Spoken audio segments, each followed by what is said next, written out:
Tiffany would push her out on the stage. Go. She never did it. Tiffany said, "This is really scary." And we just said, "Just go do it." She did it beautifully. She never spoke to anybody. It's true. The biggest group she's ever spoken to was like 18 people in a class. Well, she was a very good speaker.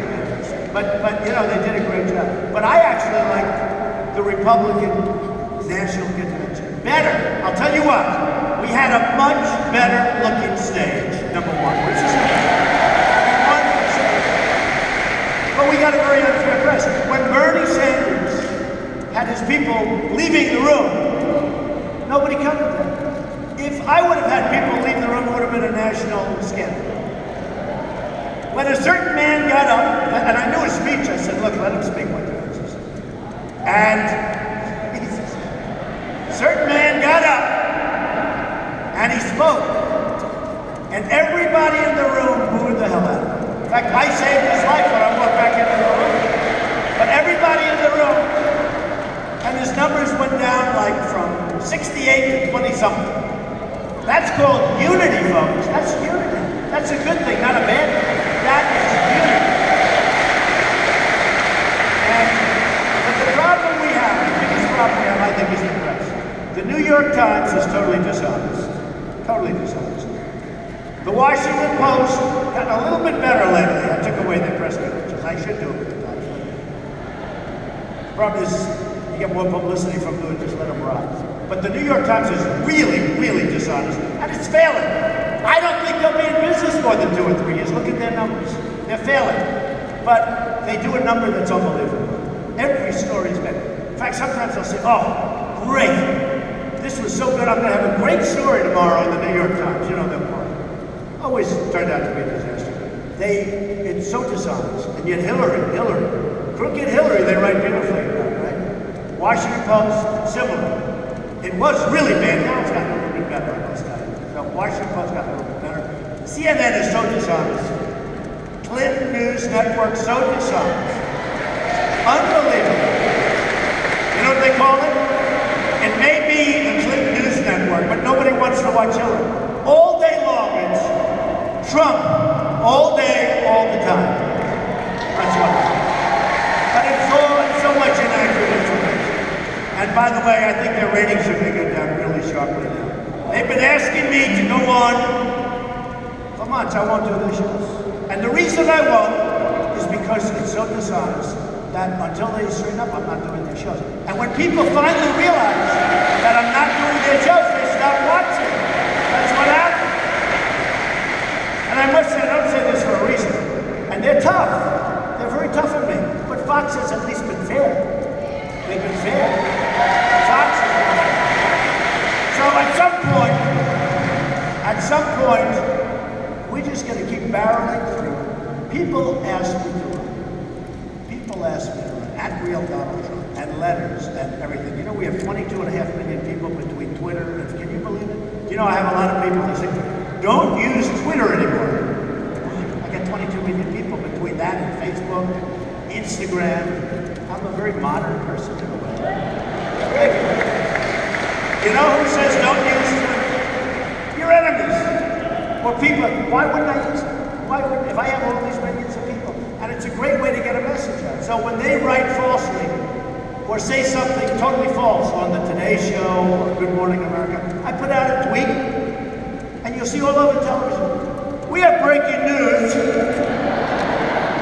and I may be tweeting from bed. Okay? It's instantaneous. If I put out a beautiful, long, perfectly scripted press release, like I did yesterday, nobody puts it in. If I put out like a 140-character tweet, they go crazy. We have breaking news. They break into every story. So you gotta use it. Yeah. Well, here's the stuff. So I'm going. I love Ohio. I've been here. I worked here. I worked in Cincinnati for a period of time. I had great success. It was one of my first jobs. I did it with my father. It was called Swifton Village, and we bought something that was a disaster. It was empty. It had 1,154 units. It was a total disaster, and we bought it from HUD and turned it around. I was here, I did a great job, gave me great confidence because it's good to end with a good job. And then we sold it at a great, tremendous profit. And we went on to the next. And I loved Cincinnati. And interestingly, after I sold it, the job went very good. The job went very good. I mean, my timing was good. And I listened to people, but I really listened to myself. And the timing was beautiful. We had it for a number of years, but we sold it. In fact, from the day I sold it to the day we closed contract, it was bought by a REIT, one of the early REITs. It lost a lot of its occupants. That's how the timing was. It was like perfect timing. And I just think of Cincinnati, Queen City. I love Cincinnati. I love Kentucky. I go to Kentucky for fun. I won't tell you what. Can you imagine that story if they find out about that? But I love Kentucky. And Kentucky likes me. Boy, did I do well in Kentucky. Kentucky. I love Kentucky. And we're going to take care of the miners in Kentucky. Believe me.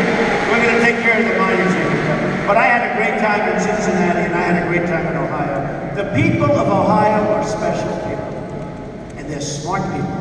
And they know when it's happening to them, they know great things are going to happen. We are going to turn this state into a manufacturing behemoth. We're going to bring your jobs back. We're going to bring your companies back. We're going to bring companies that left are going to come back. Because it will no longer be economic for them to continue where they are. We're going to bring companies back. We're going to bring companies back. You know, I tell this one story that you heard about with Carrier in Indiana, which I won in a landslide. That was supposed to be the firewall, remember? Indiana will be his firewall. They said, New York, we expect him to win. Pennsylvania, we expect him to win. Won Maryland, Rhode Island, Delaware, we won them all. We expect him to win. But Indiana is going to be the firewall, right?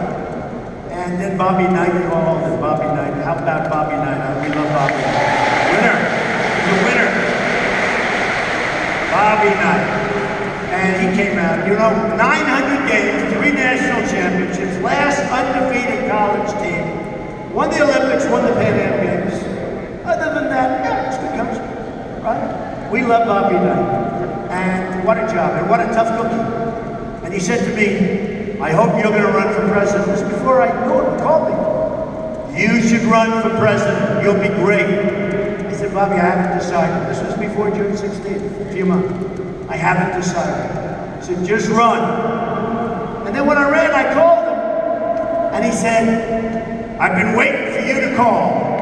And we went to Indiana, and it was incredible. But the thing that happened that I've been talking about for a year, and it happened to be in Indiana, was when Carrier Air Conditioning fired 1,400 people, right?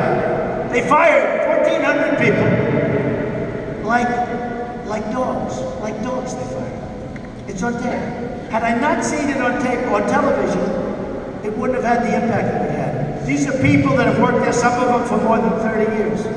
And they would follow me around all over Indiana, and I'd have the people from Carrier. So let me just tell you, if I were a negotiator, and let's say I heard they were going to close, and if I said, folks, I want to meet with you, where's your president? They said the president. He said, let me tell you, you're leaving 1,400 great people. Now, if you want to stay within the United States, that's a different deal. The states will compete against themselves, right? If you want to move to Mexico, you want to build a plant, I wish you luck. But if you do that, you're going to pay this 35% tax. Here's what's going to happen. Here's what's going to happen. So simple. They're not going to leave. They're not going to leave. Because it doesn't work economically for them to leave. So now they're not going to leave. And if they do leave, that's okay too, because we're going to make a fortune. Okay? We're going to make a fortune. Now, I've been watching this country